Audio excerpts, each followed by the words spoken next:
For example ಹೇಳಬೇಕು ಅಂದರೆ ನನ್ನ ಎಕ್ಸ್ಪೀರಿಯನ್ಸ್ ಪ್ರಕಾರ ನಾನು ಹೇಳಬೇಕು ಅಂದರೆ ನಾನು ಕೆಲವು ಒಡವೆಗಳನ್ನ ಮಾಡಿಸ್ಕೊಳ್ಳೋದಕ್ಕೆ ನಾನು ಹಾಕಿರುವಂಥ ಚೀಟಿ ಕಾರಣ ಆಯಿತು. ಮತ್ತು ಸೈಟ್ ತಗೊಳ್ಳೋದಕ್ಕೂ ಕೂಡ ತುಂಬ ಅಂದರೆ ತುಂಬ ಯೂಸ್ ಆಗಿದ್ದು ನಾನು ಹಾಕಿದಂಥ ಚೀಟಿ. ಮತ್ತು ನನ್ನ ಮನೆ ಲೀಸ್ಗೆ ಹಾಕಿಸ್ಕೊಳ್ಳೋದಕ್ಕೂ ಕೂಡ ನಾನು ಹಾಕಿರುವಂಥ ಚೀಟಿನೇ ನನಗೆ ಹೆಲ್ಪ್ ಆಗಿದ್ದು.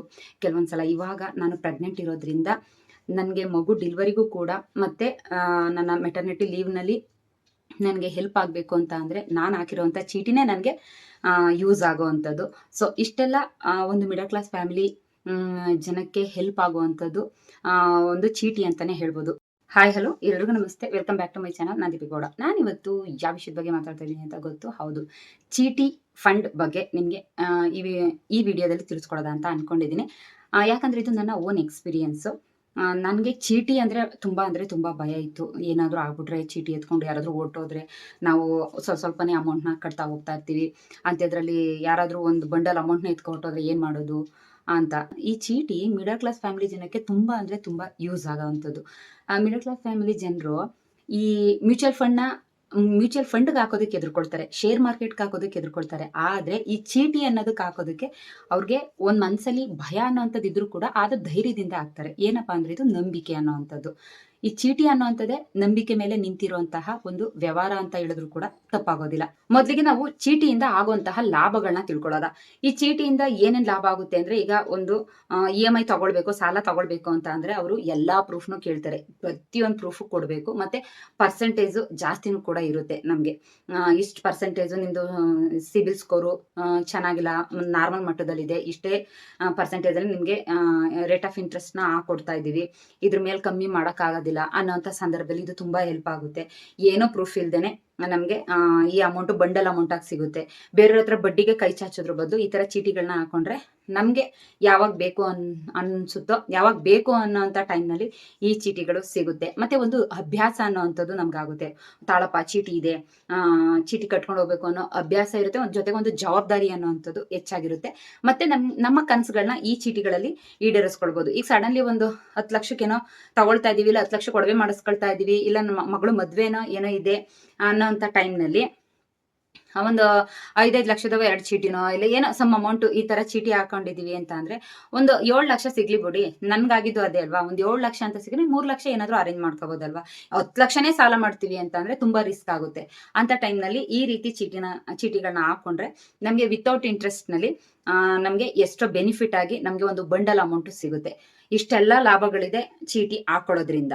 ಮತ್ತು ಚೀಟಿನಲ್ಲಿ ಸ್ವಲ್ಪ ನಷ್ಟಗಳು ಇದೆ. ಯಾವ ರೀತಿ ಅಂದರೆ, ನಾವೊಂದು ಅಗ್ರಿಮೆಂಟ್ ಮಾಡಿಸ್ಕೊಂಡಿಲ್ಲ ಅಂತ ಅಂದರೆ, ತುಂಬ ನಂಬಿಕೆ ಇದೆ ಅಂತ ಅಂದ್ಬಿಟ್ಟು ಚೀಟಿ ಹಾಕ್ಬಿಟ್ರೆ ಅವ್ರ ಮೇಲೆ ನಂಬಿಕೆ ಇದೆ, ತುಂಬ ಕ್ಲೋಸು, ನನ್ನ ಜೊತೆ 10 ವರ್ಷದಿಂದ ಕೆಲಸ ಮಾಡ್ತವ್ರೆ, 20 ವರ್ಷದಿಂದ ಕೆಲಸ ಮಾಡ್ತವ್ರೆ ಅಂತ ಅಂದ್ಬಿಟ್ಟು ಏನೋ ನಮಗೆ ಪ್ರೂಫೇ ಗೊತ್ತಿಲ್ಲದೇನೆ ಅವ್ರದ್ದು ಒಂದು ಯಾವುದೇ ರೀತಿಯಾದಂತಹ ಒಂದು ಐ ವಿಟ್ನೆಸ್ ಆಗಿ ಏನೋ ನಮ್ಮ ಹತ್ರ ಇಟ್ಕೊಳ್ದೇನೆ ಚೀಟಿ ಹಾಕಿದಾಗ ತುಂಬ ನಷ್ಟ ಆಗುತ್ತೆ. ಮತ್ತು ಚೀಟಿ ವ್ಯವಹಾರದಲ್ಲಿ ಚೀಟಿ ಮಾಡೋವಂಥ ಓನರು ತುಂಬ ವಿಶ್ವಾಸಾರ್ಹ ಅಂತಾರಲ್ಲ, ಆ ಅರ್ಹತೆ ಅವ್ರ ಹತ್ರ ಇರಬೇಕು. ಒಂದು ನಂಬಿಕಸ್ಥ ಜನ ಆಗಿರಬೇಕು. ಮತ್ತು ಇನ್ನೊಂದೇನಪ್ಪ ಅಂದರೆ ಅವರು ಸ್ವಲ್ಪ ಅಮೌಂಟ್ ವಿಷಯದಲ್ಲಿ ಒಂದು ರೀತಿ ಒಂದು ಬೇಸ್ ಮಟ್ಟ ಅಂತಾರಲ್ಲ, ಅದರಲ್ಲಿ ಸ್ಟ್ರಾಂಗ್ ಆಗಿರಬೇಕು. ಒಂದು ಜಮೀನಿರೋ ವಿಷಯ ಆಗಿರ್ಬೋದು, ಒಂದು ಮನೆ ವಿಷಯ ಆಗಿರ್ಬೋದು, ಮನೆಯವ್ರು ಎಲ್ರಿಗೂ ಗೊತ್ತಾಗೋ ರೀತಿ ಒಂದು ಅಗ್ರಿಮೆಂಟ್ ರೀತಿ. ಮತ್ತೆ ಇನ್ನೊಂದೇನಪ್ಪ ಅಂದರೆ, ಒಂದು ಓನರ್ ಹತ್ರ ಚೀಟಿ ಹಾಕ್ತಾ ಇದೀವಿ ಅಂದರೆ ಅವ್ರ ಬಗ್ಗೆ ನಾವು ಎಲ್ಲ ವಿಚಾರಿಸ್ಕೊಂಡು ಹಾಕ್ಬೇಕಾಗಿರುತ್ತೆ. ಕೆಲವೊಂದ್ಸಲ ಎಷ್ಟೇ ಜಮೀನ್ ಐತೆ, ಕೋಟಿ ಮನೆ ಐತೆ ಅನ್ನೋ ಅಂತವ್ರೆ ಕೋಟಿ ಹೊತ್ಕೊ ಹೊಟ್ಟೋಗಿರ್ತಾರೆ. ಅಂಥ ಟೈಮ್ನಲ್ಲಿ ನಾವು ಒಂದು ಸ್ವಲ್ಪ ಒಂದು ಚೀಟಿ ಹಾಕ್ತಾ ಇದೀವಿ ಅಂದರೆ ಅದ್ರ ಬಗ್ಗೆ ಎಲ್ಲಾನು ತಿಳ್ಕೊಂಡು ನಾವು ಹಾಕ್ಬೇಕಾಗುತ್ತೆ. ಅವರು ಬ್ಯಾಕ್ಗ್ರೌಂಡ್ ಯಾವ ರೀತಿ ಇದೆ, ಎಷ್ಟು ದಿವಸದಿಂದ ವ್ಯವಹಾರಗಳನ್ನ ಮಾಡ್ತಾ ಇದ್ದಾರೆ ಅನ್ನೋಂಥದ್ದೆಲ್ಲ ಇದ್ರೂ ಕೂಡ ನಾವೊಂದು ಅಗ್ರಿಮೆಂಟ್ ಮಾಡಿಸ್ಕೊಂಡು ನಮ್ಮ ಚೀಟಿ ಮೋಸ ಆದಂಥ ಟೈಮ್ನಲ್ಲಿ ಅವರು ನಮಗೆ ಯಾವ ರೀತಿ ಹಣನ ಕಟ್ಕೊಡ್ಬೇಕು ಅನ್ನೋ ರೀತಿ ನಾವು ಅದನ್ನ ಅಗ್ರಿಮೆಂಟ್ ಮಾಡಿಸ್ಕೊಂಡು ಚೀಟಿ ಹಾಕೋದು ಉತ್ತಮ ಅಂತ ಹೇಳ್ತೀನಿ. ಕೆಲವೊಂದ್ಸಲ ನಾವು ಕೂಡ ಆ ರೀತಿ ಮಾಡೋದಿಲ್ಲ. ಇಲ್ಲ ನಂಬಿಕೆ ಅಲ್ವಾ, ಏನಪ್ಪ ಅವ್ರ ಹತ್ರ ಕೇಳ್ಕೊಂಡಿರೋ ಅಂಥದ್ದು ಅಂತೆಲ್ಲ ಅನ್ಕೊಂಡು ನಾವು ಇದು ಮಾಡ್ಬಿಡ್ತೀವಿ. ಆ ರೀತಿ ಮಾಡೋಕೆ ಹೋಗ್ಬೇಡಿ. ನನಗೆ ಚೀಟಿ ವ್ಯವಹಾರ ಅಂತ ಮೈಂಡಿಗೆ ಬಂದಿದ್ದು ಸ್ವಲ್ಪ ವರ್ಷಗಳ ಹಿಂದೆ. ನಾನು ಚೀಟಿನೇ ಹಾಕ್ಬಾರ್ದು ಅಂತ ಡಿಸೈಡ್ ಮಾಡಿದ್ದಳು. ಚೀಟಿ ಸವಸನೆ ಬೇಡ ಕಣಪ್ಪ ಅಂದ್ಬಿಟ್ಟು LIC ಕಟ್ಕೊಂಡು ಹೋಗ್ತಾ ಇದ್ದೆ. ಸ್ವಲ್ಪ ಅಮೌಂಟ್ನ ಕೂಡ ಹಾಕೊಂಡು ಒಡವೆಗಳನ್ನ ತಗೊಳ್ತಾ ಇದ್ದೆ, ಅಂದರೆ ಜ್ಯುವೆಲರಿಗಳನ್ನ ತಗೊಳ್ತಾ ಇದ್ದೆ. ಮತ್ತು ಇನ್ನೊಂದೇನು ಅಂದರೆ, ಚೀಟಿನಲ್ಲಿ ನಾನು ಕಂಡ ಮಟ್ಟಿಗೆ 5 ಥರದ ಚೀಟಿ ಇದೆ. ಒಂದು ಪುಲ್ಕ ಚೀಟಿ ಅಂತ ಹೇಳಿ, ಎರಡನೇದು ಬಂದು ಈ ಹರಾಜ್ ಕೂಗ್ತಾರಲ್ಲ, ಒಂದು ಸಮ್ ಅಮೌಂಟ್ನ ಕಟ್ಟಿ ಒಂದು 20 ಜನ ಮೆಂಬರ್ ಅಂತ ಅನ್ಕೊಂಡ್ರೆ 5,000 ಕಟ್ತೀವಿ ಅಂದ್ರೆ 1,00,000 ಚೀಟಿ ಅದು. ಸಮ್ ಗೌರ್ಮೆಂಟ್ ಬೀಟ್ ಅಂತ ಹೇಳಿ ಗೌರ್ಮೆಂಟ್ ಬೀಟ್ ಬಿಟ್ಟು ಹರಾಜ್ ಕೂಗ್ತಾರಲ್ಲ, ಆ ರೀತಿ ಮಿಕ್ಕಿದ್ದ ಅಮೌಂಟ್ನ ಯಾರು ಚೀಟಿ ಸದಸ್ಯರು ಇರ್ತಾರೋ, ಯಾರು ಹರಾಜ್ ಕೂಗಿರ್ತಾರೋ ಅಂಥವ್ರಿಗೆ ಕೊಡೋವಂಥದ್ದು ಆ ಚೀಟಿ ಒಂದು. ಇನ್ನೊಂದು ಗೌರ್ಮೆಂಟ್ ಚೀಟಿ ಹಾಕಿದ್ದೀನಿ. ಇನ್ನೊಂದು ನಾನು ಹಾಕಿಲ್ಲ. ಇನ್ನೊಂದು ಯಾವುದಪ್ಪ ಅಂದರೆ ಕಮಿಷನ್ ಚೀಟಿ ಅಂತ ಹೇಳಿ. ಇನ್ನೊಂದು 5ನೇದು ಯಾವುದಪ್ಪ ಅಂದರೆ ಕೃಷಿ ಚೀಟಿ ಅಂತ ಹೇಳಿ. ಅಂದರೆ ರೈತರು ಏನಾದರೂ ಬೆಳೆ ಬೆಳೆಯೋಂಥ ಟೈಮ್ನಲ್ಲಿ ಯೂಸ್ ಆಗೋ ರೀತಿ ಅದು ಒಂದು ಹೆಲ್ಪ್ ಮಾಡುತ್ತೆ. ಮತ್ತು ಅದೇ ಟೈಮಲ್ಲಿ ಕಟ್ಟೋದಾಗಿರ್ಬೋದು, ಅದೇ ಟೈಮಲ್ಲಿ ತಗೊಳ್ಳೋ ಅಂಥದ್ದಾಗಿರ್ಬೋದು, ಆ ಟೈಮ್ನಲ್ಲಿ ಆ ಸಮಯದಲ್ಲಿ ವ್ಯವಹಾರ ಮಾಡುವಂತಹದ್ದೇ ಈ ಇನ್ನೊಂದು ಕೃಷಿ ಚೀಟಿ ಅಂತ ಹೇಳಿ. ಇಷ್ಟು 5 ಥರದ ಚೀಟಿ ಇದೆ. ಈ 5 ಥರದ ಚೀಟಿನಲ್ಲಿ ನಾನು ಹಾಕಿರೋದು 3 ಥರದ ಚೀಟಿ. ನಾನಿಲ್ಲಿ ಚೀಟಿ ಮಾಡೋದಕ್ಕೆ ನನಗೆ ಫಸ್ಟು ಚೀಟಿ ಮೇಲೆ ಇಂಟ್ರೆಸ್ಟ್ ಇರಲಿಲ್ಲ. ನನಗೆ ನಾನು ಮೊದಲೇ ಹೇಳಿದಾಗೆ 5-6 ವರ್ಷಗಳ ಹಿಂದೆ ಚೀಟಿ ಹಾಕಬೇಕು ಅಂತ ಮನ್ಸು ಬಂದಿದ್ದು. ಅದಕ್ಕೆ ಕಾರಣ ಯಾರು ಅಂದರೆ ನನ್ನ ಕಂಪ್ನಿನಲ್ಲಿ ಕೆಲಸ ಮಾಡುವಂಥ ಹೌಸ್ ಕೀಪಿಂಗ್ ಆಂಟಿಯರ್ಸು. ಅವರು ಆಂಟಿಯರ್ ಬಂದು ನನಗೊಂದೇ ಮಾತಂದರು, ದೀಪು ನಿಂಗೆ ಇಷ್ಟೆಲ್ಲ ಬುದ್ಧಿವಂತಿಕೆಯಿಂದ ಹಣನ ಸೇವ್ ಮಾಡ್ತೀಯಾ, ಒಂದು ಚೀಟಿ ವ್ಯವಹಾರ ಅಂತಲೂ ಮಾಡು ನೀನು ಅಂತ. ನಾನು ಆಂಟಿ ಚೀಟಿ ವ್ಯವಹಾರಕ್ಕೆ ಹೋಗಲ್ಲ. ಸುಮಾರು ಸಲ ನಾನು ಚೀಟಿಯಿಂದ ಲಾಸ್ ಆಗಿರೋದನ್ನು ಕೇಳ್ಪಟ್ಟಿದ್ದೀನಿ, ಚೀಟಿ ಎತ್ಕೊಂಡು ಓಡೋಟೋದ್ರು ಅನ್ನೋವಂಥದ್ದನ್ನು ಕೇಳ್ಪಟ್ಟಿದ್ದೀನಿ. ಅಂಥದ್ರಲ್ಲಿ ಹೆಂಗಂಟಿ ನಾನು ಚೀಟಿಗೆ ನಾನು ಚೀಟಿ ಮಾಡ್ತೀನಿ ಅಂತ ಹೇಳಿ ನನಗೆ ಅದ್ರ ಬಗ್ಗೆ ಇಂಟ್ರೆಸ್ಟು ಇಲ್ಲ, ಸ್ವಲ್ಪ ಭಯ ಅನ್ನೋವಂಥದ್ದು ಜಾಸ್ತಿ ಐತಿ ಅಂತಲೇ ಹೇಳಿದೆ. ಅವರು ಇಲ್ಲ ನೀನು ಹೆದರ್ಕೊಳ್ಬೇಡ, ನಮ್ಗೊಂದು ಸ್ವಲ್ಪ ಹೆಲ್ಪ್ ಆಗಲಿ ಅನ್ನೋದಕ್ಕೋಸ್ಕರ ನಾವು ಕೇಳ್ತಾ ಇರೋದು. ಯಾರ ಹತ್ರನೋ ಚೀಟಿ ಹಾಕಕ್ಕೆ ಹೋದ್ರೆ ಭಯ. ಮತ್ತು ಇನ್ನೊಂದೇನು ಅಂದರೆ ನಾವು ಚಿಕ್ಕದಾಗಿ ಚೀಟಿ ಮಾಡ್ಕೊಂಡು ಹೋಗೋದ, ನಮಗೆ ಹರಾಜ್ ಕೂಗೋ ಅಂಥ ಚೀಟಿ ಬೇಡ. ಈಗ ಎಷ್ಟೇ ನಮಗೆ ಸಂಬಳ ಎಷ್ಟೇ ಬಂದರೂ ಕೂಡ ನಮಗೆ ಬರೋಂಥ ಸಂಬಳನೇ ಕಮ್ಮಿ. ಅದ್ರಲ್ಲಿ 1,000 ಉಳಿಸ್ತೀನಿ ಅಂತ ಅಂದರೆ ಮಕ್ಕಳು ಮೊಮ್ಮಕ್ಕಳು ಎಲ್ಲ ಇರ್ತಾರೆ, ಅದನ್ನು ಸಪ್ರೇಟಾಗಿ ಎತ್ತಿಡ್ತೀನಿ ಅಂದರೂ ಕೂಡ ಅದು ತಿಂಗ್ಳೆಂಡಲ್ಲಿ ಅದನ್ನು ಎತ್ಕೊಂಡು ಖರ್ಚು ಮಾಡ್ಕೊಬಿಡ್ತೀವಿ. ಆ ಟೈಮ್ನಲ್ಲಿ ಇಲ್ಲ ಅಂತಲೂ ಹೇಳೋಕ್ಕಾಗಲ್ಲ, ಇದೆ ಅಂತಲೂ ಹೇಳೋಕ್ಕಾಗಲ್ಲ, ಬಚ್ಚಿಡೋಕ್ಕೂ ಆಗೋದಿಲ್ಲ. ಸೊ ಹಾಗಾಗಿ ಒಂದು ಹತ್ರ ಈ ರೀತಿ ಅಮೌಂಟು ಸೇವ್ ಆಗ್ತಾ ಹೋಗ್ತಾ ಇದ್ರೆ ನಮಗೂ ಏನೋ ಒಂದು ಯೂಸ್ ಆಗುತ್ತೆ, ಒಂದು ಬಂಡಲ್ ಅಮೌಂಟ್ ಅಂತ ಸಿಗುತ್ತೆ ಅಂತೆಲ್ಲ ಈ ರೀತಿ ಕೇಳ್ಕೊಂಡ್ರು. ಅದಕ್ಕಿಂತ ಬಂದು ಹೇಳಿದ್ರು. ಸರಿ ಆಯಿತು ನೋಡೋದ ಅಂತ ಅಂದ್ಬಿಟ್ಟು ನಾನು ಒಂದು ಸ್ವಲ್ಪ ಟೈಮ್ ತೊಗೊಂಡು ಅವ್ರಿಗೆ ಯೂಸ್ ಆಗಲಿ ಅನ್ನೋದಕ್ಕೋಸ್ಕರ ನಾನು ಸೇರಿ ಒಂದು 10 ಜನ ಮೆಂಬರ್ ಮಾಡ್ಕೊಂಡು ಪುಲ್ಕ ಚೀಟಿ ಅಂತ ಮಾಡಿದ್ವಿ. ಅದು ಎಷ್ಟರಿಂದ ಅಮೌಂಟ್ ಸ್ಟಾರ್ಟ್ ಮಾಡಿದ್ವಿ? 1,000ದಿಂದ ಅಮೌಂಟ್ನ ಸ್ಟಾರ್ಟ್ ಮಾಡಿದ್ವಿ. 10 ಜನಕ್ಕೆ 10,000. ಫಸ್ಟೇ ನಾನು ಅವ್ರಿಗೆ ಹೇಳ್ದೆ ಏನಂತ, ಆಂಟಿ ನಾನು ಚೀಟಿ ವ್ಯವಹಾರ ಮಾಡ್ತೀನಿ, ಆದರೆ ಒಂದೆರಡು ಕಂಡೀಷನ್ ಹಾಕ್ತೆ. ಕರೆಕ್ಟಾಗಿ ಎಲ್ಲರೂ ದುಡ್ಡು ಕಟ್ಟಬೇಕು. ಲಾಸ್ಟ್ ಚೀಟಿನಲ್ಲಿ ಡಬಲ್ ಚೀಟಿ ಮಾಡ್ತೀನಿ. ಯಾಕಂದರೆ ಈಗ 9ನೇ ಚೀಟಿ ಅಂತ 10 ಜನ ಇರ್ತಾರಲ್ವಾ, ಬಟ್ 10 ತಿಂಗಳು ಆಗೋದು ಬೇಡ, 9 ತಿಂಗಳಾಗಲಿ ಸಾಕು. ಯಾಕಂದರೆ ಲಾಸ್ಟ್ವರೆಗೂ ಕಟ್ತಾ ಇರ್ತಾರಲ್ಲ, ಅವ್ರಿಗೂ ಲಾಸ್ ಆಗೋದು ಬೇಡ. ಒಂದು ಸ್ವಲ್ಪ 1 ತಿಂಗಳು ಮುಂಚೆನೇ ಅಮೌಂಟ್ ಸಿಗಲಿ ಅನ್ನೋ ಉದ್ದೇಶ ಇಟ್ಕೊಂಡು 9ನೇ ತಿಂಗಳಲ್ಲಿ 2 ಚೀಟಿ ಮಾಡ್ತೀನಿ ಅಂತ. ಇದಕ್ಕೆ ಒಪ್ಕೊಂಡ್ರೆ ಓಕೆ ಆಂಟಿ ಅಂತ ಅಂದೆ. ಸರಿ ಕಣಪ್ಪ ಆಯಿತು ಅಂದ್ಬಿಟ್ಟು ಅವರು ಒಪ್ಕೊಂಡ್ರು. ನನಗೆ ಗೊತ್ತಿರೋರೆಲ್ಲರನ್ನೂ ಸೇರಿಸಿ, ಅಂದರೆ ಅವರು ಒಂದು ಹೌಸ್ ಕೀಪಿಂಗ್ ಆಂಟಿಯರು ಒಂದು 4-5 ಜನ ಆದರು. ಮತ್ತು ನನ್ನ ಜೊತೆ ಕೆಲಸ ಮಾಡೋರು ಇನ್ಕ್ಲೂಡಿಂಗ್ ನಾನು ಸೇರಿ ಒಂದು 10 ಜನ ಚೀಟಿ ನಡ್ಸ್ಕೊಂಡು ಹೋದ್ವಿ. ನಡ್ಸ್ಕೊಂಡು ಹೋದಾಗ ಅದೇ ರೀತಿ ಎಲ್ಲ ಚೆನ್ನಾಗಿ ನಡೀತಾ ಇತ್ತು. ನಡೆದಾದ್ಮೇಲೆ ಅವರು ಖುಷಿ ಪಟ್ರು. ಒಂದು ಸಮ್ ಅಮೌಂಟ್ ಬರೋದು, ಒಂದು 10,000 ಅಂತ ಬರೋದು, ಅವ್ರೇನಾದರೂ ತಗೊಳ್ಳೋದಕ್ಕೆ ಈಸಿ ಆಗೋದು, ಮತ್ತು ಅದಕ್ಕೆ ಒಂದು ಸ್ವಲ್ಪ ಸೇರಿಸಿ ಇನ್ನೊಂದೇನಾದರೂ ತಗೋಬೋದಾಗಿತ್ತು. ಮತ್ತು ಒಬ್ಬರು ರಾಜೇಶ್ವರಿ ಆಂಟಿ ಅಂತಿದ್ದಾರೆ, ಅವರಂತೂ ನಾವು ಚೀಟಿ ಹಾಕ್ದಾಗೆಲ್ಲ ಇಲ್ಲ ಫ್ರಿಜ್ ತಗೊಳ್ಳೋ ಅಂಥದ್ದು, ಇಲ್ಲ ಒಡವೆಗೆ ಕಟ್ಟೋ ಅಂಥದ್ದು, ಈ ರೀತಿನೇ ಮಾಡಿಕೊಂಡು ಅವ್ರು ಯಾವಾಗಲೂ ಹೇಳ್ತಾ ಇರ್ತಾರೆ, ಇದರಿಂದ ನಂಗೆ ತುಂಬ ಲಾಭ ಆಯಿತು ದೀಪ, ಏನೋ ಒಂದು ಅಮೌಂಟು ಸೇವ್ ಆಗ್ತಾ ಹೋಯಿತು, ಇದರಿಂದ ಏನೋ ಒಂದು ತಗೊಂಡೆ ಅನ್ನೋ ರೀತಿಯೆಲ್ಲ ಅವ್ರು ಹೇಳ್ತಾನೆ ಇದ್ರು. ಮತ್ತು ನನಗೂ ಆ ಟೈಮಲ್ಲಿ ಖುಷಿ ಆಯಿತು. ಈಗ ಆ ಕುಲ್ಕ ಚೀಟಿ ಎಷ್ಟನೇ ಚೀಟಿ ಬಂದು ನಿಂತೈತೆ ಅಂದರೆ, ನಾವು ಸ್ಟಾರ್ಟಿಂಗು ಒಂದು ಚೀಟಿ ಒಂದು 10,000ಕ್ಕೆ ಮಾಡಿದ್ವಿ. ಆಮೇಲೆ ದೀಪ ಇದನ್ನೇ ಒಂದು ಸ್ವಲ್ಪ ಜಾಸ್ತಿ ಮಾಡೋದ ಅಂದ್ಬಿಟ್ಟು 1,000 ಇದ್ದಂದ್ರೆ 2,000 ಮಾಡಿಕೊಂಡ್ರು. ಆಮೇಲೆ ನಾನು ಇನ್ನೊಂದು ಥರ ಯೋಚನೆ ಮಾಡಿದೆ.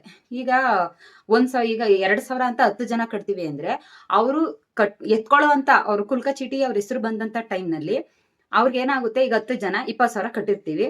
20,000ದಲ್ಲಿ ಅವರು ಆ ತಿಂಗಳು ಕಟ್ಟಿದ್ರು ಓಕೆ, ಇಲ್ಲ ಅಂತ ಅಂದರೆ ಇಲ್ಲ ನನಗೆ ಅಲ್ವಾ ಚೀಟಿ ಬಂದಿರೋದು, ಮುರ್ಕೊಂಡು ಕೊಡಮ್ಮ ಅಂದರೆ 18,000 ಆಗೋಗುತ್ತೆ.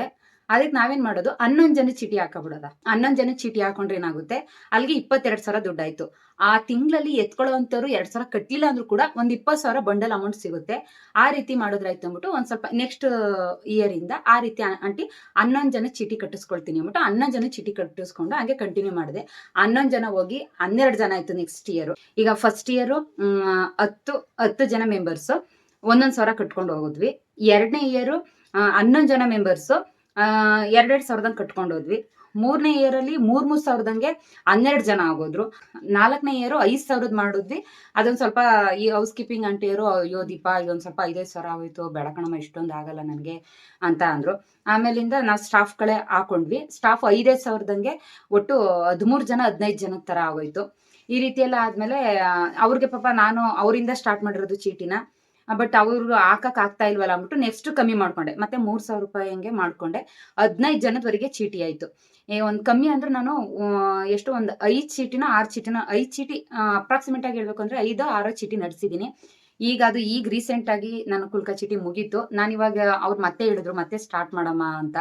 ಬಟ್ ನಾನೇನು ಅಂದ್ರೆ ಈಗ ಪ್ರೆಗ್ನೆಂಟ್ ಆಗಿರೋದ್ರಿಂದ ನಾನೀಗ ಮೆಟರ್ನಿಟಿ ಲೀವ್ ಅಂತ ತಗೊಂಡು ಹೋಗ್ತೀನಿ. ಅವಾಗ ಏನಾದರೂ ಸರಿಯಾಗಿ ಯಾರೋ ದುಡ್ಡು ಕಟ್ಟಿಲ್ಲ ಅಂತ ಅಂದ್ರೆ ಟೆನ್ಷನ್ ಆಗುತ್ತೆ. ಮತ್ತೆ ಕಟ್ಟಿರೋರ್ಗೂ ಸ್ವಲ್ಪ ಬೇಜಾರಾಗುತ್ತೆ. ಮತ್ತೆ ನಷ್ಟ ಕೂಡ ಆದ್ರೂ ಆಗ್ಬೋದು ಅಂದ್ಬಿಟ್ಟು ಇಲ್ಲ, ನಾನು ಲೀವ್ ಮುಗಿಸ್ಕೊಂಡು ಬಂದ ತಕ್ಷಣ ನಾನು ಚೀಟಿನ ಸ್ಟಾರ್ಟ್ ಮಾಡ್ತೀನಿ, ಕುಲ್ಕ ಚೀಟಿನ ಅಂತ ಹೇಳಿ ನಾನು ಸುಮ್ಮನಾಗಿದ್ದೀನಿ. ಆಯಿತು ಅಂತ ಅವರು ಒಪ್ಕೊಂಡಿದ್ದಾರೆ. ನೆಕ್ಸ್ಟ್ ಅದನ್ನು ಸ್ಟಾರ್ಟ್ ಮಾಡಬೇಕು. ನನಗಿದ್ರಲ್ಲಿ ಯಾವುದೇ ರೀತಿಯಾದಂತಹ ಬೆನಿಫಿಟ್ ಅನ್ನೋವಂಥದ್ದು ಸಿಗೋದಿಲ್ಲ. ಆದ್ರೆ ಏನು ಅಂದರೆ ಏನೋ ಒಂಥರ ನನ್ನಿಂದ ಬೇರೆಯವ್ರಿಗೆ ಹೆಲ್ಪ್ ಆಗುತ್ತಲ್ಲ ಅನ್ನೋ ಒಂದು ತೃಪ್ತಿ, ಒಂದು ಖುಷಿ, ಸಮಾಧಾನ ಅನ್ನೋವಂಥದ್ದು ಇರುತ್ತಲ್ಲ, ಅದೆಲ್ಲವೂ ಕೂಡ ನನಗೆ ಸಿಕ್ಕೈತೆ. ಅದು ದುಡ್ಡಿಗಿಂತ ಹೆಚ್ಚು ಅಂತಲೇ ಹೇಳ್ಬೋದು. ಸೊ ಹಾಗಾಗಿ ಈ ಕುಲ್ಕ ಚೀಟಿನ ನಾನು ಕಂಟಿನ್ಯೂ ಮಾಡ್ತೀನಿ. ನೆಕ್ಸ್ಟು ನಂದು ಡಿಲಿವರಿ ಎಲ್ಲ ಮುಗಿದು ಮತ್ತೆ ನಾನು ಕೆಲಸಕ್ಕೆ ಜಾಯ್ನ್ ಆಗ್ತೀನಲ್ಲ, ಆವಾಗ ಸ್ಟಾರ್ಟ್ ಮಾಡ್ತೀನಿ ಅಂತ ಹೇಳಿದ್ದೀನಿ ಅವ್ರಿಗೆ. ಅವರು ಕೂಡ ಹ್ಞೂ ಅಂತ ಒಪ್ಕೊಂಡಿದ್ದಾರೆ. ಇನ್ನು 2ನೇ ಚೀಟಿ ಯಾವುದಪ್ಪ ಅಂದರೆ ಹರಾಜ್ ಚೀಟಿ ಅಂತ ಹೇಳಿ. ಫಸ್ಟು 1 ಲಕ್ಷ ಚೀಟಿ ಹಾಕ್ತೆ. ಫಸ್ಟು ಕಂಬೈನ್ ಮಾಡಿ ಚೀಟಿ ಹಾಕ್ತೆ, ಯಾರ ಜೊತೆನ ಚೀಟಿ ಹಾಕ್ತೆ. ಈ ಕುಲ್ಕ ಚೀಟಿ ಹಾಕೋ ಟೈಮಲ್ಲೇ ಆ ಚೀಟಿನೂ ಹಾಕಿದ್ದು. ಅದ್ಯಾವ ರೀತಿ ಅಂತ ಅಂದರೆ ಫಸ್ಟು 1 ಲಕ್ಷ ಚೀಟಿ ಹಾಕ್ತೆ. ಅಂದರೆ ಇಬ್ರು ಜೊತೆನಲ್ಲಿ, ನಾನು ನನ್ನ ಫ್ರೆಂಡ್ ಇಬ್ರು ಕೂಡ ಜೊತೆನಲ್ಲಿ ಚೀಟಿ ಹಾಕಿದ್ವಿ. ಏನು ಅಂತ ಅಂದರೆ 2,500 ಅವ್ರು ಕಟ್ಕೊಳ್ಳೋದು, 2,500 ನಾನು ಕಟ್ಕೊಳ್ಳೋದು. ಬಂದಿದ್ರಲ್ಲಿ ಏನು ಬರುತ್ತೋ ಅದನ್ನ ಇಬ್ರು ಶೇರ್ ಮಾಡ್ಕೊಳ್ಳೋ ರೀತಿ ಅಂತ ಹೇಳಿ ಎಷ್ಟು ಅದು 1 ಲಕ್ಷ ಚೀಟಿ 5,000 ರೂಪಾಯಿ ಕಟ್ಟೋ ಅಂಥದ್ದು. ಒಟ್ಟು 20 ಜನ ಮೆಂಬರ್ಸ್ ಇದ್ರು. ಅದು ಕಮ್ಮಿ ಅಂದ್ರೆ ಒಂಥರ ಡಬಲ್ ಚೀಟಿ ಓಡುತ್ತಲ್ಲ, ಈಗ ಜಾಸ್ತಿ ಸ್ಟಾರ್ಟಿಂಗು ಹರಾಜ್ನ ಜಾಸ್ತಿ ಕೂಗ್ತಾರೆ.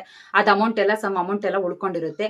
ಅದನ್ನ ಕೂಡಾಕೊಂಡು ಈಗ 3ನೇ ಚೀಟಿಗೋ 4ನೇ ಚೀಟಿಗೋ ಅದು ಡಬಲ್ ಆಗುತ್ತಲ್ಲ, ಆ ರೀತಿ ಒಂದು 2-3 ಡಬಲ್ ಆಯ್ತು. 2-3 ಚೀಟಿ ಡಬಲ್ ಆಯ್ತು. ಒಂದು 3 ಚೀಟಿ ಡಬಲ್ ಆಯ್ತು ಅಂದ್ರೆ 1 ಚೀಟಿಗೆ 5,000 ಅಂದ್ರೆ 3 ಚೀಟಿಗೆ 15,000 ಲಾಭ ಸಿಕ್ತು. ಒಬ್ಬೊಬ್ರಿಗೆ ನಾವು ಶೇರ್ ಮಾಡ್ಕೊಳ್ತೀವಿ ಅಂದ್ರೆ 7,500 ಅವರಿಗೆ 7,500 ನನಗೆ ಅನ್ನೋಂಥದ್ದು ಲಾಭ ಆಯ್ತು. ಅದು ಎಷ್ಟು 20 ಜನ ಚೀಟಿಗೆ ಒಂದು 3 ಜನ ಅಂದ್ರೆ 3 ಡಬಲ್ ಆಗುತ್ತೆ. ಅಂದ್ರೆ ನಾನು ಕಮ್ಮಿ ಅಂತ ಹೇಳ್ತಾ ಇರೋದು 3, ಜಾಸ್ತಿನೇ ಡಬಲ್ ಆಗುತ್ತೆ. 5ವರೆಗೂ ಡಬಲ್ ಆಗುತ್ತೆ ಚೀಟಿ ಚೆನ್ನಾಗಿ ಓಡಿದ್ರೆ. ಅಕಸ್ಮಾತ್ ಓಡ್ಲಿಲ್ಲ ಅಂತ ಅಂದ್ರೆ ಸಿಂಪಲ್ ಆಗಿ ಓಡ್ತೈತೆ ಅಂದ್ರೆ ಒಂದು 3 ಮೋಸ ಇಲ್ಲ. ಆ ರೀತಿ ಡಬಲ್ ಆಯ್ತು. ಕಮ್ಮಿ ಅಂದ್ರೆ ನಂಗೆ 7,500 ಸಿಕ್ತು. ಅಕಸ್ಮಾತ್ ಏನಾದ್ರು 5 ಚೀಟಿ ಓಡ್ತು ಅಂದ್ರೆ ಅದೇ 25,000 ನಮ್ಗೆ ಲಾಭ ಸಿಕ್ಕಿರೋದು ಇಬ್ರಿಗೂ ಸೇರಿಸಿ.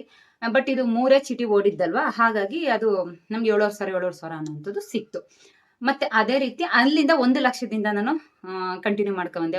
ಫಸ್ಟ್ 1 ಲಕ್ಷನ ಇಬ್ರು ಶೇರ್ ಮಾಡ್ಕೊಂಡು ಹಾಕೊಂಡ್ವಿ. ಮತ್ತೆ 1 ಲಕ್ಷ ಇರುವಂತದನ್ನ ನಾನೇ ಒಬ್ಳೆ ಹಾಕೊಂಡೆ. ಆಮೇಲೆ ತಿರ್ಗಾ 2 ಲಕ್ಷ, 1 ಲಕ್ಷ ಇನ್ನೇನೋ ಮುಗಿತೈತೆ ಅನ್ನಂಗೆ 2 ಲಕ್ಷದ ಹಾಕೊಂಡೆ. ಮತ್ತೆ 2 ಲಕ್ಷದ ಮುಗಿತೈತೆ ಅನ್ನಂಗೆ 3 ಲಕ್ಷದ ಹಾಕೊಂಡೆ. ಇವಾಗ 4 ಲಕ್ಷದವರೆಗೂ ನಾನು ಅವ್ರ ಹತ್ರ ಚೀಟಿ ಕಟ್ಟಿದ್ದೀನಿ, ಈ ಹರಾಜು ಚೀಟಿನ. ಈ ಹರಾಜು ಚೀಟಿನಲ್ಲಿ ನಂಗೆ ತುಂಬಾ ಅಂದ್ರೆ ತುಂಬಾ ಬೆನಿಫಿಟ್ ಬಂದೈತೆ. ಮತ್ತೆ ಯಾವುದೇ ರೀತಿಯಾದಂತ ಮೋಸ ಆಗಿಲ್ಲ. ಮೋಸ ಆಗಿದೆ ಅಂತ ಕೇಳಿದ್ದೀನಿ, ಇನ್ನೂ ನಮ್ಗೆ ಯಾವುದೇ ರೀತಿ ಮೋಸ ಆಗಿಲ್ಲ ದೇವ್ರ ದಯೆಯಿಂದ. ಮುಂದಕ್ಕೆ ಒಂದೇ ರೀತಿ ಚೀಟಿ ಹಾಕೋದ್ ಬೇಡ ಅಂದ್ಬಿಟ್ಟು ನಾನು ಈ ಹರಾಜ್ ಚೀಟಿನೂ ಕೂಡ ಹಾಕಿದ್ದು. ಪ್ರತಿ ಸಲ ಇದು ಒಂದು ಚೀಟಿ ಅಂತ ಅಂದ್ರೆ ಒಂದು ಉಳಿತಾಯ ಮತ್ತು ಸಾಲದ ವ್ಯವಸ್ಥೆ ಅಂತ ಅಂದ್ರೂ ಕೂಡ ತಪ್ಪಾಗೋದಿಲ್ಲ. ನಾವು ಉಳಿತಾಯ ಮಾಡ್ಕೊಂಡಂಗೂ ಆಗುತ್ತೆ, ಮತ್ತೆ ಅದರಲ್ಲಿ ಸಾಲ ತಕೊಂಡಂಗೂ ಆಗುತ್ತೆ. ಮತ್ತೆ ಇನ್ನೊಂದೇನಪ್ಪಾ ಅಂತ ಅಂದ್ರೆ ಈ ಚೀಟಿನಲ್ಲಿ ತುಂಬಾ ಅಂದ್ರೆ ತುಂಬಾ ಲಾಭ ತಗೊಂಡಿದ್ದೀನಿ. ನಾನು ಸೈಟ್ ತಗೋಬೇಕಾದ್ರೆ ಒಟ್ಟು ಕಮ್ಮಿ ಅಂದ್ರೆ 7 ಲಕ್ಷ ಚೀಟಿ ಹಾಕಿದೆ. ಅಂದ್ರೆ 10 ಲಕ್ಷ ಚೀಟಿ ಹಾಕಿದ್ದು. 10 ಲಕ್ಷದಲ್ಲಿ ಸ್ವಲ್ಪ ಆಲ್ರೆಡಿ ಕಂತು ಮುಗಿಯೋ ತರ ಬಂದಿತ್ತು, ಕೆಲವೊಂದು ಹೊಸ್ದಾಗಿ ಸ್ಟಾರ್ಟ್ ಮಾಡಿದ್ದೆ. ಈ ರೀತಿ ಎಲ್ಲ ಆಗಿ ನನ್ಗೆ ಕಮ್ಮಿ ಅಂದ್ರು ಒಂದು 7.5-8 ಲಕ್ಷದ ಹತ್ತತ್ರವರೆಗೆ ಸಿಕ್ಕಿತ್ತು 10 ಲಕ್ಷ ಚೀಟಿ ಹಾಕಿದ್ದಕ್ಕೆ. ನಾನು ಸೈಟ್ ತಗೊಳ್ಳೋದಕ್ಕೆ ಡಿಸೈಡ್ ಮಾಡಿದ್ಮೇಲೆ ವಿತೌಟ್ EMI ನಲ್ಲಿ ಸೈಟ್ ತಗೊಳ್ಳೋದಕ್ಕೆ ಕಾರಣನೂ ಕೂಡ ನನ್ನ ಈ ಚೀಟಿಗಳು. ಬರೀ ಇದೊಂದೇ ಚೀಟಿ ಅಲ್ಲ, ಕುಲ್ಕ ಚೀಟಿನೂ ಕೂಡ ಯೂಸ್ ಮಾಡ್ಕೊಂಡಿದ್ದೀನಿ, ಈ ಹರಾಜ್ ಚೀಟಿನೂ ಯೂಸ್ ಮಾಡ್ಕೊಂಡಿದ್ದೀನಿ, ಮತ್ತೆ ಗೌರ್ಮೆಂಟ್ ಚೀಟಿ ಅಂತ ಹೇಳಿದ್ನಲ್ಲ ಅದನ್ನು ಕೂಡ ಇದಕ್ಕೆ ಇನ್ಕ್ಲೂಡ್ ಮಾಡ್ಕೊಂಡಿದ್ದೀನಿ. ನೆಕ್ಸ್ಟ್ ಇನ್ನೊಂದು ನಮ್ಮ ಮಾವನ ಮಗನ ಹತ್ರ ಒಂದು ಚೀಟಿ ಹಾಕಿದ್ದೀನಿ. ಅದು ಗೌರ್ಮೆಂಟ್ ಚೀಟಿ, ಅಂದ್ರೆ ಚೀಟಿ ಫಂಡ್ ಅಂತ ಹೇಳಿ, ಈ ಕೊಡಚಾದ್ರಿ ಚೀಟಿ ಅಂತೆಲ್ಲ ಬರುತ್ತಲ್ಲ, ಆ ತರ ಇದು ಚೀಟಿ ಫಂಡ್ ಅಂತ ಹೇಳಿ. ಅದಕ್ಕೆ ಯಾವ ರೀತಿ ಕಟ್ಟದಪ್ಪ ಅಂತ ಅಂದ್ರೆ ಲೈಸೆನ್ಸ್ ತಗೊಂಡಿರುವಂತಹ ಚೀಟಿ ಆಗಿರುತ್ತೆ. ಹಾಗಾಗಿ ಇದಕ್ಕೆ ಕಮಿಷನ್ ಚೀಟಿನೂ ಇರುತ್ತೆ, ಮತ್ತೆ ಏಜೆಂಟ್ ಚೀಟಿನೂ ಕೂಡ ಇರುತ್ತೆ. ಇದಕ್ಕೆ ನಮ್ದು ಆಧಾರ್ ಕಾರ್ಡು ಮತ್ತೆ ಏನ್ ID ಪ್ರೂಫ್ ಇರುತ್ತಲ್ಲ, ಊರ್ನ ID ಪ್ರೂಫ್ ಇಸ್ಕೊಂಡಿರ್ತಾರೆ. ಜೊತೆಗೆ ನಮ್ದೊಂದು ಚೆಕ್ ಇಸ್ಕೊಂಡಿರ್ತಾರೆ. ಎಲ್ಲಾ ರೀತಿನೂ ನಮ್ಮ ಫ್ಯಾಮಿಲಿ ಮೆಂಬರ್ಸ್ ಇಂದ ಸೈನ್ ಹಾಕಿಸ್ಕೊಂಡಿರ್ತಾರೆ. ಇದೊಂದು ಸ್ವಲ್ಪ ಒಂದು ನಂಬಿಕೆ ಚೀಟಿ ಅಂತ ಹೇಳಿದ್ರು ಕೂಡ ತಪ್ಪಾಗೋದಿಲ್ಲ. ಇದು ಗೌರ್ಮೆಂಟ್ಗೆ ಲೈಸೆನ್ಸ್ ನ ಕಟ್ಟಿ ಇದು ಚೀಟಿನ ನಡೆಸುವಂತದ್ದು. ಅದು ನಮ್ಮ ಮಾವನ ಮಗ ನಡೆಸ್ತಾರೆ. ಅವ್ರ ಹತ್ರನೇ ಈ ಚೀಟಿನ ನಾನು ಹಾಕಿರುವಂತದ್ದು. ಫಾರ್ ಎಕ್ಸಾಂಪಲ್ ನಾನು ಸುಮಾರು ಚೀಟಿ ಹಾಕಿದ್ದೀನಿ. ಈಗ 4 ಲಕ್ಷದ ಒಂದು ಚೀಟಿ, 2 ಲಕ್ಷದ ಒಂದು ಚೀಟಿ ಅವ್ರ ಹತ್ರ ಹಾಕಿರುವಂತದ್ದು. 2 ಲಕ್ಷದ್ದು ಎತ್ಕೊಬಿಟ್ಟಿದ್ದೀನಿ, 4 ಲಕ್ಷದ್ದು ಕಂಟಿನ್ಯೂ ಆಗ್ತಾ ಇದೆ. ಮತ್ತೆ ಈ ಚೀಟಿನಲ್ಲಿ ಫಾರ್ ಎಕ್ಸಾಂಪಲ್ ಹೇಳ್ಬೇಕು ಅಂದ್ರೆ 1,00,000 ಚೀಟಿ ಅಂತಾನೆ ಅನ್ಕೊಂಡ್ರು ಕೂಡ 20 ಜನ ಮೆಂಬರ್ಸ್ ಇರ್ತಾರೆ. 5,000 ಕಟ್ಟುವಂಥದ್ದು. 20 ಚೀಟಿನ 20 ಕಂತನ್ನ ನಾವು ಕಟ್ಟಲೇಬೇಕು. ಒಂದು ಆಕ್ಷನ್ ಅಮೌಂಟ್ ಅಂತ ಇರುತ್ತೆ, ಅಂದ್ರೆ ಹರಾಜ್ ಕೂಗೋವಂಥದ್ದು ಇರುತ್ತೆ. ಈಗ ಫಾರ್ ಎಕ್ಸಾಂಪಲ್ ಅವರು ಸ್ಟಾರ್ಟಿಂಗು 1,00,000 ಚೀಟಿನ ಒಂದು 20,000 ರೂಪಾಯಿಗೆ ಹರಾಜ್ ಕೂಗಿದ್ರು ಅಂತ ಇಟ್ಕೊಳ್ಳೋದ. ಸ್ಟಾರ್ಟಿಂಗ್ ಅಂದ್ರೆ ಜಾಸ್ತಿನೇ ಕೂಗಿರ್ತಾರೆ, ಬಟ್ ನಾನು ನಿಮ್ಗೆ ಅರ್ಥ ಆಗ್ಲಿ ಅಂತ ಹೇಳ್ತಾ ಇರೋವಂಥದ್ದು. 20,000 ಕೂಗಿರ್ತಾರೆ ಅಂತ ಅಂದ್ರೆ 1,00,000ದಲ್ಲಿ 20,000 ಹೋಯ್ತು ಅಂದ್ರೆ ಅವ್ರಿಗೆ 80,000ನ ಯಾರು ಚೀಟಿ ಕೂಗಿರ್ತಾರೋ ಅವರು ಕೊಟ್ಬಿಡ್ತಾರೆ. ಇದರಲ್ಲಿ ಒಂದು ಕಮಿಷನ್ ಅನ್ನೋಂಥದ್ದು ಇರುತ್ತೆ, ಇಷ್ಟು ಪರ್ಸೆಂಟು ಅಂತ. 1,00,000ಕ್ಕೆ 4,000 ಕಮಿಷನ್ ಅವರು ಈಸ್ಕೊಳ್ಳೋವಂಥದ್ದು.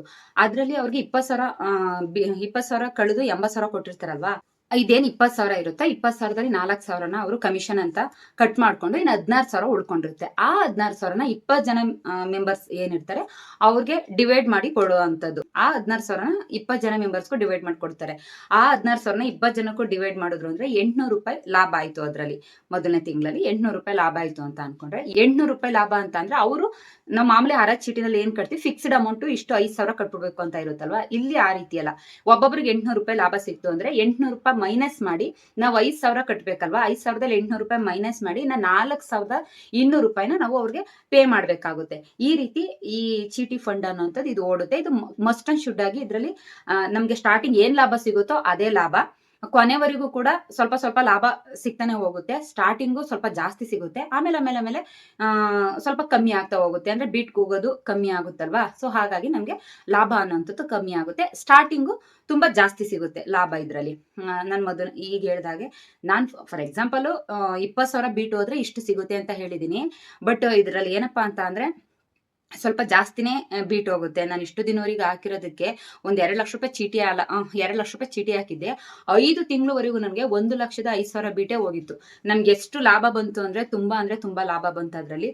ಸೊ ಹಾಗಾಗಿ ಇದು ಯಾರು ಕೂಗ್ತಾ ಇರ್ತಾರಲ್ಲ ಅವ್ರಿಗೆ ತುಂಬಾ ರಿಕ್ವೈರ್ಮೆಂಟ್ ಇದೆ ಅನ್ನೋಂಥ ಟೈಮ್ನಲ್ಲಿ ತುಂಬಾ ಕೂಗಿದಾಗ ಎಲ್ರಿಗೂ ಕೂಡ ಇದು ಸರಿ ಸಮಾನವಾಗಿ ಇದು ಲಾಭ ಬರುವಂಥದ್ದು. ಹರಾಜ್ ಚೀಟಿನಲ್ಲಿ ಆ ರೀತಿ ಅಲ್ಲ. ಒಬ್ರು ಈ ತಿಂಗಳು 35,000 ಬೀಟ್ ಕೂಗಿದ್ರೆ ನೆಕ್ಸ್ಟ್ ತಿಂಗಳು 45,000 ಕೂಗ್ತಾರೆ. ಆದ್ರೆ ನೆಕ್ಸ್ಟ್ ತಿಂಗಳು ಇನ್ನೂ ಸ್ವಲ್ಪ ಕಮ್ಮಿ ಕೂಗ್ಬೋದು. ಅದರಲ್ಲಿ ವೇವ್ ಲೆಂತ್ ಇರುತ್ತೆ. ಒಬ್ರಿಗೆ ಒಂದ್ಸಲ ಕಮ್ಮಿ ತಿಂಗಳಲ್ಲಿ ಎತ್ಕೊಂಡ್ರು ಜಾಸ್ತಿ ಲಾಭ ಸಿಗುತ್ತೆ, ಕೆಲವರು ಸ್ವಲ್ಪ ತಿಂಗಳು ಬಿಟ್ಟು ಎತ್ಕೊಂಡ್ರು ಕಮ್ಮಿ ಲಾಭ ಸಿಗುತ್ತೆ. ಆ ರೀತಿ ಅದು ಇದು ಈ ರೀತಿ ಇದ್ರಲ್ಲಿ ಚೀಟಿ ಫಂಡ್ ಅಲ್ಲಿ ಆ ರೀತಿ ಇಲ್ಲ. ಯಾರಿಗೆ ಏನ್ ಸಿಗುತ್ತೋ, ಒಬ್ರಿಗೆ ಏನು ಲಾಭ ಸಿಗುತ್ತೋ ಅದು 20 ಜನ ಮೆಂಬರ್ಸ್ಗೂ ಕೂಡ ಸಿಗುತ್ತೆ. ಆ ರೀತಿ ಇದು ಲಾಭ ಆಗುವಂಥದ್ದು. ಮತ್ತೆ ಇನ್ನೊಂದು ಚೀಟಿ ಯಾವ್ದಪ್ಪ ಅಂದ್ರೆ ಅದು ಕಮಿಷನ್ ಇದರಲ್ಲಿ ಚೀಟಿ ಫಂಡ್ ನಲ್ಲಿ ಕಮಿಷನ್ ಚೀಟಿನೂ ಇರುತ್ತೆ, ಏಜೆಂಟ್ ಚೀಟಿನೂ ಕೂಡ ಇರುತ್ತೆ. 2ನೇ ತಿಂಗಳು ಏಜೆಂಟ್ ಚೀಟಿ ಎತ್ಕೊಬಿಡ್ತಾರೆ. ಮತ್ತೆ ಕಮಿಷನ್ ಚೀಟಿ ಅಂದ್ರೆ ಪ್ರತಿ ತಿಂಗಳು ಕೂಡ 1,00,000ಕ್ಕೆ 4,000 ರೂಪಾಯಿಗೆ ಅದು ಚೀಟಿ ಕಟ್ಟಾಗೆ ನಮ್ಗೆ ಆಕ್ಷನ್ ಅಮೌಂಟ್ ಅಲ್ಲಿ ಚೀಟಿ ಕಟ್ಟಾಗೆ ನಮ್ಗೆ ಲಾಭ ಸಿಗುವಂಥದ್ದು, ಅಂದ್ರೆ ಆ ಕಮಿಷನ್ ಕಟ್ಟಾಗೆ ನಮ್ಗೆ ಲಾಭ ಸಿಗುವಂಥದ್ದು. ಇನ್ನು 4ನೇ ಚೀಟಿ ಯಾವ್ದಪ್ಪ ಅಂತ ಅಂದ್ರೆ ಕಮಿಷನ್ ಚೀಟಿ ಅಂತ ಹೇಳಿ, ಇದು ಫಿಕ್ಸ್ಡ್ ಅಮೌಂಟ್ ಕಮಿಷನ್ ಚೀಟಿ. ಈಗ 20 ಜನ ಮೆಂಬರ್ ಇರ್ತಾರೆ ಅಂತ ಅನ್ಕೊಳ್ಳಿ. ಒಂದು 4,00,000 ರೂಪಾಯಿ ಚೀಟಿ ಅಂತ ಅಂದ್ರೆ ಪ್ರತಿಯೊಬ್ರು ಕೂಡ 20,000 ಕಟ್ಟಲೇಬೇಕು. 20,000ನ 20 ಜನ ಇರೋದು 21 ಚೀಟಿ ಕಟ್ಟಿಸ್ಕೊಳ್ಳುತ್ತೆ. ಯಾಕೆ ಅಂದ್ರೆ ಕಮಿಷನ್ ಚೀಟಿ ಇರುತ್ತಲ್ಲ, 2ನೇ ಚೀಟಿ ಕಮಿಷನ್ ಚೀಟಿ ಇರುತ್ತೆ. ಆ ಚೀಟಿ ಏಜೆಂಟ್ಗೆ ಹೋಗುತ್ತೆ. ಇದರಲ್ಲಿ ಯಾರು ಕಟ್ತಾನೆ ಇರ್ಲಿ ಅವ್ರ ಜವಾಬ್ದಾರಿ ಆಗಿರುತ್ತೆ. ಯಾರಿಗೆ ಕಮಿಷನ್ ತಗೊಳ್ತಾ ಇರ್ತಾರಲ್ಲ, ಏಜೆಂಟ್ ಚೀಟಿ ಇರ್ತಾರಲ್ಲ, ಏಜೆಂಟ್ರು ಓನರ್ ಯಾರು ನಡೆಸ್ತಾ ಇರ್ತಾರೋ ಅವ್ರ ಮೇಲೆ ಡಿಪೆಂಡ್ ಆಗಿರುತ್ತೆ ಈ ಚೀಟಿ. ಈಗ ಯಾರೋ ಎಷ್ಟೋ ಜನ ಎಲ್ರಿಗೂ ಗೊತ್ತಿರಬೇಕು ಅಂತ ಏನೂ ಇಲ್ಲ. ಅವರ ಒಂದು ಅಂಡರಲ್ಲಿ ಈ ಚೀಟಿ ನಡೀತಾ ಇರ್ತದೆ, ಅಂದ್ರೆ ಓನರ್ ಅಂಡರಲ್ಲಿ ಚೀಟಿ ನಡೀತಾ ಇರ್ತದೆ. ಅವರು ಏಜೆಂಟ್ ಚೀಟಿನ ತಗೊಂಡಿರ್ತಾರೆ. ಹಾಗಾಗಿ ಯಾರು ಕಟ್ತಾನೆ ಇರ್ಲಿ ಇವರು ದುಡ್ಡು ಕೊಡಬೇಕು ಅನ್ನೋ ರೀತಿ ಅಲ್ಲಿ ಒಂದು ಅಗ್ರಿಮೆಂಟ್ ಆಗಿರುತ್ತೆ. ಇದು ಏಜೆಂಟ್ ಚೀಟಿ ಅಂತ ಹೇಳಿದ್ರು ಕೂಡ, ಏಜೆಂಟ್ ವಿತ್ ಕಮಿಷನ್ ಚೀಟಿ ಅಂತ ಅಂದ್ರೂ ಕೂಡ ತಪ್ಪಾಗೋದಿಲ್ಲ. ನಾನು ಮೊದಲೇ ಹೇಳಿದಾಗೆ 20 ಜನ 21 ಚೀಟಿ ಕಟ್ಟಬೇಕು, 20,000 ಕಟ್ಟಬೇಕಾಗಿರುತ್ತೆ. ಅಂದ್ರೆ 4,20,000ವರೆಗೆ ನಾವು ಕಟ್ಕೊಳ್ತಾ ಹೋಗ್ತಾ ಇರ್ತೀವಿ. ಇಲ್ಲಿ ಮೊದಲನೇ ಚೀಟಿ ಒಂದು ಫಿಕ್ಸ್ಡ್ ಅಮೌಂಟ್ ಇರುತ್ತೆ. ಈಗ ನಾನೇ ಒಂದು ಎಕ್ಸಾಂಪಲ್ ಹೇಳ್ಬೇಕು ಅಂದ್ರೆ ಮೊದಲನೇ ಚೀಟಿ 3,53,000 ರೂಪಾಯಿ ಸಿಗುತ್ತೆ ಅಂತ ಫಿಕ್ಸ್ಡ್ ಅಮೌಂಟ್. ಅದು ಮೊದಲನೇ ಚೀಟಿ ಯಾರು ಎತ್ಕೊಳ್ತಾರೋ ಅವ್ರಿಗೆ 3,53,000 ಸಿಕ್ಕಿರೋಂಥದ್ದು ಸಿಗುತ್ತೆ. 2ನೇ ಚೀಟಿ ಫುಲ್ ಅಮೌಂಟ್ ಬಂಡಲ್ ಅಮೌಂಟ್ ನ ಏಜೆಂಟ್ ಎತ್ಕೊಬಿಟ್ಟಿರ್ತಾರೆ. ಯಾವ ರೀತಿನಪ್ಪ ಅಂದ್ರೆ 20 ಜನ 20,000 ಚೀಟಿ ಕಟ್ಟೋವಂಥದ್ದು ಅಂದ್ರೆ 4,00,000 ರೂಪಾಯಿನೂ ಕೂಡ ಏಜೆಂಟ್ ಚೀಟಿ ಆಗೋಗಿರುತ್ತೆ. ಹಂಗೆ 3ನೇ ಚೀಟಿಗೆ ಇನ್ನೊಂದು ಫಿಕ್ಸ್ಡ್ ಅಮೌಂಟ್ ಮಾಡಿರ್ತಾರೆ. ಯಾವ ರೀತಿನಪ್ಪ ಅಂದ್ರೆ ಮೊದಲನೇ ತಿಂಗಳು 3,53,000 ಸಿಕ್ತು. 2ನೇ ತಿಂಗಳು 3,56,000 ಸಿಕ್ತು ಅಂದ್ರೆ ಅದಕ್ಕೂ 3,000 ಡಿಫ್ರೆನ್ಸ್ ಇರುತ್ತೆ. ಈಗ ಇದಕ್ಕೆ 1ನೇ ತಿಂಗಳಿಂದ 21ನೇ ತಿಂಗಳವರೆಗೆ ಕಮ್ಮಿ ಅಂದ್ರು 1.8% ಇಂದ ನಮಗೆ ಲಾಭ ಸಿಕ್ತು ಅಂತ ಅಂದ್ರೆ ಲಾಸ್ಟ್ ತಿಂಗಳವರೆಗೆ 30 ಇಂದ 33% ವರೆಗೆ ನಮಗೆ ಲಾಭ ಸಿಗೋವಂಥದ್ದು. ಯಾರು ಲಾಸ್ಟ್ ಅಲ್ಲಿ ಎತ್ಕೊಳ್ತಾರಲ್ಲ ಅವ್ರಿಗೆ, ಅವರು ಕಾದಿರ್ತಾರಲ್ವಾ, ತುಂಬಾ ವೇಟ್ ಮಾಡಿರ್ತಾರಲ್ವಾ, ಹಾಗಾಗಿ ಅವ್ರಿಗೆ 33% ವರೆಗೆ ಲಾಭ ಸಿಗುವಂಥದ್ದು. ಮೊದಲನೇದವ್ರಿಗೆ ಅವರು ಸ್ಟಾರ್ಟಿಂಗ್ ಕಟ್ಟಿರೋದೇ 20,000. 20,000ಕ್ಕೆ ಅವರು ಸ್ಟಾರ್ಟಿಂಗ್ಗೆ ಒಂದು 3,53,000 ಎತ್ಕೊಂಡಿರ್ತಾರೆ ಅಂದ್ರೆ ಅವ್ರಿಗೂ ಲಾಭನೇ. ಅಂದ್ರೆ ಬಡ್ಡಿ ಗಿಡ್ಡಿ ಏನು ಕಟ್ತೇನೆ ಒಂದು ಬಂಡಲ್ ಅಮೌಂಟ್ 20,000ಕ್ಕೆ 53,000 ಅಂದ್ರೆ 3,53,000 ಅನ್ನೋಂಥದ್ದು ಸಿಕ್ಕಿರುತ್ತೆ. ಅವ್ರು ಕಟ್ಟೋದು 20,000 ಆದ್ರೂ ಕೂಡ ಅವ್ರಿಗೆ ಮೊದಲನೇ ಸಲಿನೇ ಸಿಗುವಂಥದ್ದು 3,53,000. ಅದ್ರಲ್ಲಿ 20,000 ನಮ್ದು ಲೆಸ್ ಮಾಡ್ತೀವಿ ಅಂದ್ರೂ ಕೂಡ ಅವ್ರಿಗೆ ಸಿಗೋವಂಥದ್ದು 3,33,000 ಎಕ್ಸ್ಟ್ರಾ ಸಿಕ್ಕಿರುತ್ತೆ. ಸೊ ಹಾಗಾಗಿ ಅವ್ರಿಗೂ ಕೂಡ ಬೆನಿಫಿಟ್ ಇರುತ್ತೆ. ಮತ್ತೆ ಲಾಸ್ಟ್ ಅಲ್ಲಿ ಕಟ್ತಾರಲ್ಲ ಅವ್ರಿಗೂ ಕೂಡ ಬೆನಿಫಿಟ್ ಇರುತ್ತೆ. ಇದ್ರಲ್ಲಿ ಒಂದು ಚೀಟಿನ ನಾವು ಎಕ್ಸ್ಟ್ರಾ ಕಟ್ಟಬೇಕಾಗುತ್ತೆ. ದುಡ್ಡಿಗೆ ಮೋಸ ಇರೋದಿಲ್ಲ ಅಂತ ಹೇಳೋದಕ್ಕೆ ಇಷ್ಟಪಡ್ತೀನಿ. ಏಜೆಂಟ್ ಚೀಟಿ ಇರೋದ್ರಿಂದ ಏಜೆಂಟ್ ಎಲ್ಲಾನು ವಹಿಸ್ಕೊಂಡಿರ್ತಾರೆ. ಅಕಸ್ಮಾತ್ ನೀವು ಆ ಟೈಮ್ಗೆ ಕರೆಕ್ಟ್ ಆಗಿ ಈ ಚೀಟಿ ಕಟ್ಟಲಿಲ್ಲ ಅಂತ ಅಂದ್ರೆ ಪೆನಾಲ್ಟಿ ಹಾಕುವಂತಹ ಚಾನ್ಸ್ ಇರುತ್ತೆ. ಅಂದ್ರೆ ಪೆನಾಲ್ಟಿ ಅಂತ ಅಂದ್ರೆ ನಾವು ಅಮೌಂಟ್ ನ ಆ ಟೈಮಲ್ಲಿ ಕಟ್ಟಲಿಲ್ಲ ಅಂದ್ರೆ ಇಷ್ಟು ದಿನ ಅಂತ ಒಂದು ಟೈಮ್ ನ ಕೊಟ್ಟಿರ್ತಾರೆ. ಆ ನಿಗದಿತ ಟೈಮ್ ಒಳಗಡೆ ನಾವು ಕಟ್ಟಲಿಲ್ಲ ಅಂದ್ರೆ 1,500, 1,000 ಈ ರೀತಿ ಎಕ್ಸ್ಟ್ರಾ ಅಮೌಂಟ್ ನ ಸೇರಿಸಿ ಕಟ್ಟಬೇಕಾಗುತ್ತೆ. ಸೊ ಹಾಗಾಗಿ ಇದು ಕೂಡ ಯಾವುದೇ ರೀತಿಯಾದಂತಹ ಮೋಸ ಆಗಲ್ಲ ಅನ್ನೋದಕ್ಕಿಂತ ಒಂದು ನಂಬಿಕೆ ಮೇಲೆ ಹಾಕುವಂಥದ್ದು, ಏಜೆಂಟ್ ಮೇಲೆ ಅಂದ್ರೆ ಓನರ್ ಮೇಲೆ ನಂಬಿಕೆ ಇಟ್ಟು ಈ ಚೀಟಿನ ಹಾಕುವಂಥದ್ದು ಅಂತ ಹೇಳೋದಕ್ಕೆ ಇಷ್ಟಪಡ್ತೀನಿ. ಇನ್ನು ನೆಕ್ಸ್ಟ್ 5ನೇ ಚೀಟಿ ಬಂದು ಬೆಳೆ ಚೀಟಿ ಅಂತ ಹೇಳಿ, ಇದು ಊರ್ ಕಡೆ ಅಂದ್ರೆ ಹಳ್ಳಿಗಳ ಸೈಡ್ ಅಲ್ಲಿ ತುಂಬಾ ಫೇಮಸ್ ಅಂತಾನೆ ಹೇಳ್ಬೋದು. ನಾನು ಈ ಚೀಟಿ ಯಾವತ್ತೂ ಹಾಕಿಲ್ಲ, ಹಾಕ್ಬೇಕು ಅಂತ ಅನ್ಕೊಂಡಿದೀನಿ, ಯಾವತ್ತೂ ಹಾಕಿಲ್ಲ. ನಮ್ಮ ಯಜಮಾನ್ರು ಫ್ರೆಂಡ್ ನ ಕೇಳಿದೀನಿ ಒಬ್ರನ್ನ, ಅದ್ರಲ್ಲಿ ಒಂದು ಎಕ್ಸ್ಪೀರಿಯನ್ಸ್ ಆಗ್ಲಿ ಅನ್ನೋದಕ್ಕೋಸ್ಕರ. ಮತ್ತೆ ಅದ್ ಹೆಂಗೆ ಅಂದ್ರೆ 3 ತಿಂಗಳಿಗೆ 6 ತಿಂಗಳಿಗೆ ಈ ರೀತಿ ಚೀಟಿ ನಡೆಯುವಂಥದ್ದು. ವರ್ಷಕ್ಕೆ 3 ಇಲ್ಲ ವರ್ಷಕ್ಕೆ 2 ಈ ರೀತಿ ಚೀಟಿ ನಡೀತವೆ. ಅದು 4 ಲಕ್ಷ 10 ಲಕ್ಷದವರೆಗೂ ಚೀಟಿ ಹಾಕ್ತಾರೆ. ಬೆಳೆ ಚೀಟಿ ಅಂತೇಳಿ 3 ತಿಂಗಳಿಗೊಂದು ಬೆಳೆ ಬರುತ್ತೆ, 6 ತಿಂಗಳಿಗೊಂದು ಬೆಳೆ ಬರುತ್ತಲ್ಲ, ಇದ್ರ ಮೇಲೆ ಈ ಚೀಟಿನ ನಡೆಸುವಂಥದ್ದು. ಬೆಳೆ ಚೀಟಿ ಅಂತ ಅಂದ್ರೆ ಈಗ ಫಾರ್ ಎಕ್ಸಾಂಪಲ್ ಒಂದು 4 ಲಕ್ಷ ಚೀಟಿ ನಡೆಸ್ತಾ ಇದ್ದಾರೆ ಅಂತ ಅಂದ್ರೆ ಅದ್ರದ್ದು ಒಂದು ಬೀಟ್ ಅನ್ನೋಂಥದ್ದು ಇರುತ್ತೆ. 4 ಲಕ್ಷ ಚೀಟಿಗೆ ಒಂದು 40,000 ಬೀಟ್ ಅನ್ನೋಂಥದ್ದು ಇರುತ್ತೆ. ಆ 40,000 ಬಿಟ್ಟು ಇವರು ಅಮೌಂಟ್ ನ ಎತ್ಕೊಳ್ತಾರೆ ಅಂತ ಅಂದ್ರೆ, ಇನ್ ಮಿಕ್ತವರೆಲ್ಲ ಚೀಟಿ ಕಟ್ಟಬೇಕು ಅಂದ್ರೆ ಬೆಳೆ ಬಂದಿರುತ್ತಲ್ಲ ಇದ್ರಲ್ಲಿ ಚೀಟಿನ ಕಟ್ಟುವಂಥದ್ದು. ಈ ಅಮೌಂಟ್ ಎತ್ಕೊಳ್ಳುವಂಥವ್ರು ಕೂಡ ಆ ಚೀಟಿನ ಎತ್ಕೊಂಡು ಬೆಳೆ ಮಾಡುವಂಥದ್ದು ಅನ್ನೋದಕ್ಕೋಸ್ಕರ ಈ ಚೀಟಿನ ಬೆಳೆ ಚೀಟಿ ಅಂತಾನೆ ಹೇಳ್ತಾರೆ. ಇದು ಒಂದು ಬಂಡಲ್ ಅಮೌಂಟೇ ಸಿಗುತ್ತೆ. ಆಮೇಲೆ ತಿಂಗಳ ಕಟ್ಟಬೇಕು ಅನ್ನೋಂಥದ್ದೇನಿಲ್ಲ. ವರ್ಷಕ್ಕೆ 2 ಇಲ್ಲ ಅಂದ್ರೆ ವರ್ಷಕ್ಕೆ 4 ಇರುತ್ತೆ ಇದು ಚೀಟಿ. ಅದೇ 3 ತಿಂಗಳು ಚೀಟಿ ಅಂದ್ರೆ 4 ಇರುತ್ತೆ, 6 ತಿಂಗಳು ಚೀಟಿ ಅಂದ್ರೆ 2 ಇರುತ್ತೆ. ಸೊ ಆ ರೀತಿ ಚೀಟಿ ಆಗಿರುತ್ತೆ ಇದು ಬೆಳೆ ಚೀಟಿ. ನಾನು ಇದ್ರ ಬಗ್ಗೆ ಜಾಸ್ತಿ ಎಕ್ಸ್ಪ್ಲನೇಷನ್ ಮಾಡಕ್ ಹೋಗೋದಿಲ್ಲ. ಅಂದ್ರೆ ನನಗೆ ಗೊತ್ತಿರೋಷ್ಟನ್ನ ನಾನು ನಿಮ್ಗೆ ಹೇಳ್ಬೋದೇ ಹೊರತು ಡೀಪ್ ಆಗಿ ನನ್ಗೇನು ಇದ್ರ ಬಗ್ಗೆ ಗೊತ್ತಿಲ್ಲ. ಹಾಗಾಗಿ ಸ್ವಲ್ಪ ಮಾತ್ರ ಹೇಳ್ತೀನಿ. ನಾನು ನೆಕ್ಸ್ಟ್ ಇದ್ರ ಬಗ್ಗೆ ನಾನು ಇದನ್ನ ಓನಾಗಿ ಹಾಕ್ದಾಗ ಮಾತ್ರ ನನಗೆ ಆ ಎಕ್ಸ್ಪೀರಿಯನ್ಸ್ ಅನ್ನೋಂಥದ್ದು ಗೊತ್ತಾಗೋದು, ಅದ್ರ ಬಗ್ಗೆ ನಿಮಗೆ ಕ್ಲಾರಿಟಿನ ಕೊಡೋಕ್ಕಾಗೋವಂಥದ್ದು. ಸೊ ಹಾಗಾಗಿ ಇಷ್ಟು ಚೀಟಿಗಳು ನಡೆಯೋ ಅಂಥದ್ದು. ನಾನು ಮೊದಲೇ ಹೇಳಿದಾಗೆ ಚೀಟಿ ಅನ್ನುವಂಥದ್ದು ಒಂದು ನಂಬಿಕೆ ಮೇಲೆ ನಡೆಯುವಂತಹ ವ್ಯವಹಾರ. ನಾನು 100% ಅವ್ರನ್ನ ನಂಬ್ತೀನಿ, ನನ್ಗೆ 100% ಮೋಸ ಮಾಡಲ್ಲ ಅನ್ನೋಂಥದ್ದು ಇಲ್ಲ ಈ ವ್ಯವಹಾರದಲ್ಲಿ. ಮೋಸ ಮಾಡ್ತಾರೆ ಅಂತ ಅನ್ನುವಂಥದ್ದು ಇಲ್ಲ ಈ ಚೀಟಿ ವ್ಯವಹಾರದಲ್ಲಿ. ಮೋಸನೂ ಆಗ್ಬೋದು, ಮೋಸ ಆಗ್ದೇನೆ ಇರ್ಬೋದು. ಯಾಕಂದ್ರೆ ಇಷ್ಟು ವರ್ಷಗಳ ಕಾಲ ಹಾಕ ಬಂದಿದ್ದೀನಿ. ಬಟ್ ಬೇರೆಯವ್ರ ಹತ್ರ ಕೇಳ್ಪಟ್ಟಿದ್ದೀನಿ, ಹಿಂಗ್ ಮೋಸ ಆಗೋಯ್ತಂತೆ, ಲಕ್ಷನೇ ಎತ್ಕೊ ಹೊಟ್ಟೋದ್ರಂತೆ, ಕೋಟಿನೇ ಆಗಿತ್ತಂತೆ, ಎತ್ಕೊ ಹೊಟ್ಟೋಗಿದಾರಂತೆ, ಸ್ವಂತ ಮನೆ ಇತ್ತು, ಜಮೀನ್ ಇತ್ತು ಅಂತೆಲ್ಲ ಹೇಳಿದ್ದಾರೆ. ಆದ್ರೂ ಅಲ್ಲಿ ಮೋಸ ಆಗಿದೆ. ಇಲ್ಲಿ ನನಗ್ ಸದ್ಯಕ್ಕೆ ಯಾವುದೇ ರೀತಿಯಾದಂತಹ ಮೋಸ ಆಗಿಲ್ಲ. ಯಾಕಂದ್ರೆ ನಾನು ಹಾಕಿರೋವಂಥದ್ದು ತುಂಬಾ ನಂಬಿಕೆಸ್ಥ ಜನಗಳ ಹತ್ರನೇ, ಸ್ವಂತ ನಮ್ಮ ಮಾವನ ಮಗನ ಹತ್ರನೇ ಚೀಟಿನ ಹಾಕಿರೋವಂಥದ್ದು. ಅದು ಗೌರ್ಮೆಂಟ್ ಚೀಟಿ, ಅದೇ ಹೇಳಿದ್ನಲ್ಲ ಕೊಡಚಾದ್ರಿ ಚೀಟಿ ಅಂತ, ಆ ರೀತಿ ಹಾಕಿರುವಂಥದ್ದು.